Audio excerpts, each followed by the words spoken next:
पहले मैं अपना परिचय आप लोगों को देना चाहता हूँ। मेरा नाम ओम प्रकाश साहू है। अगर कोई पूछे, मेरा मजहब पूछे, मेरा धर्म पूछे, मेरा कर्म पूछे, तो मेरी जन्मभूमि है, मेरी भारत माता है, यही मेरा सबसे बड़ा धर्म है। मैंने मेरे जीवन की शुरुआत एक उद्घोषक के रूप में करी और एक उद्घोषक के साथ साथ मैंने पत्रकारिता में कुछ अपना समय दिया और जहां सारे अनुभव मुझे देखने को मिले, तब मैंने मानव अधिकार के लिए भी कुछ करने की सोची और आज आप सभी लोगों के आशीर्वाद से मैं वो कर रहा हूं। लेकिन क्यों कर रहा हूं, इसकी एक वजह है, एक वास्तविकता है। कहते हैं कि किसी भी चीज को करने के लिए किसी का आदर्श होना बहुत जरूरी है, किसी की प्रेरणा होना बहुत जरूरी है। और मुझे इस बात को कहते हुए बहुत फक्र हो रहा है कि जब मैंने साहित्य को पढ़ा, साहित्य के करीब गया, हर धर्म के ग्रंथों को पढ़ा, तो सबसे अच्छा विचार, उत्तम विचार अगर मुझे किसी का लगा कि जिसकी वाणी, जिसके शब्द, जिसकी इच्छा ये कहते हैं कि है समय नदी की धारा जहां सब बह जाया करते हैं, कुछ लोग ऐसे भी हुआ करते हैं जो इतिहास बनाया करते हैं। बाबा साहब की उन पंक्तियों से प्रभावित होकर मैंने ये सोचा कि मानव धर्म से बड़ा कोई धर्म नहीं है और मानव का सम्मान करना यह सबसे बड़ा धर्म है। आज मैं धन्यवाद देना चाहता हूं मौलाना साहब को, जिन्होंने सर्वधर्म सद्भावना समिति के नाते सरदार जसविंदर सिंह जी सैनिक और हमारे भंते जी, जिन्होंने संपूर्ण इतिहास का यहां वर्णन किया। मैं कहता हूं कि देश को सम्मेलन की जरूरत नहीं है, देश को प्रवचन की जरूरत नहीं है। देश को अगर जरूरत है तो ये सर्वधर्म सद्भावना के एक मंच की जरूरत है।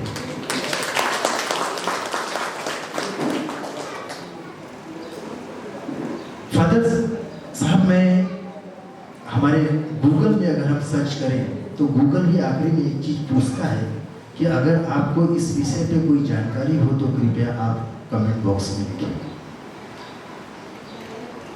संदीप दत्ता जो मेरे दोस्त यहाँ बैठे हैं, इन्होंने हर समय मुझे एक चीज को लेकर प्रोत्साहित किया कि ओम तू कुछ तो भी नया कर, तू कर सकता है, तू कर।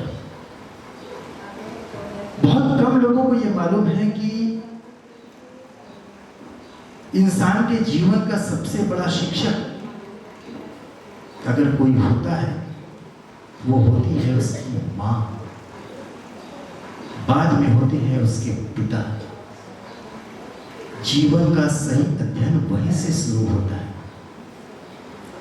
जब ज्योतिबा फुले के मन में समाज के प्रति कुछ करने की जिज्ञासा उत्पन्न हुई, तो हर मसले का, हर पहलू का जवाब किसी से पूछते थे तो पूछते थे अपनी मां से, और अपनी मां से कहते थे कि आई मां, मैं हर जगह जाता हूं तो हर किसी की बात होती है, मेरी मां की बात क्यों नहीं होती। जैसे कि भंते जी ने बताया कि अगर कविताओं की पंक्तियों की शुरुआत अगर हिंदुस्तान के दशक में अगर किसी ने किया है तो महात्मा ज्योतिबा फुले ने किया है। तो उनका नाम ज्योति ऐसे ही नहीं रखा गया, वो कल की ज्योत आज की मशाल बनकर हमारे सामने खड़ी है।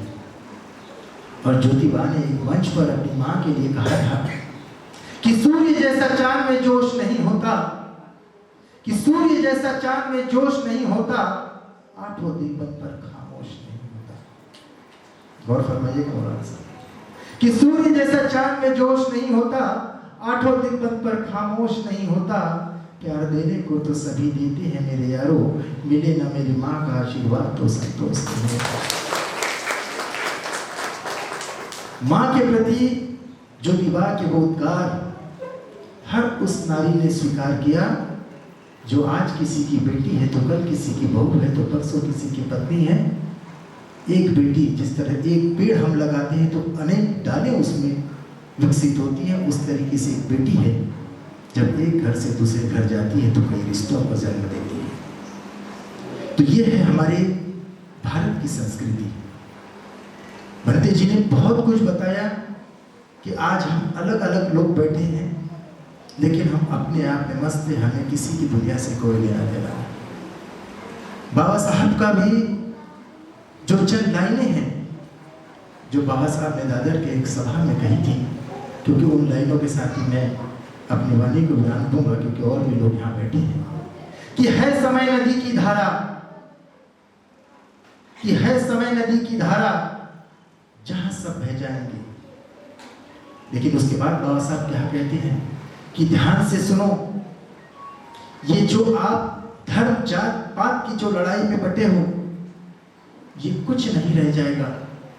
वक्त कहता है कि न मंदिर की मिने होगी न मस्जिद का निशा होगा, न मंदिर की मिने होगी न मस्जिद का निशा होगा, बात एक ही रह जाएगी बाकी सब फना होगा। जो तू समझ बैठा है कि जमीन तांबे की होगी फलक फौलाद का होगा, तो एक दिन एक सितारा टूट कर इस जमीन पर गिरेगा, मोहब्बत तख्त पर होगी और अदालत पर खुदा होगा। जय हिंद, जय भारत, जय भारत।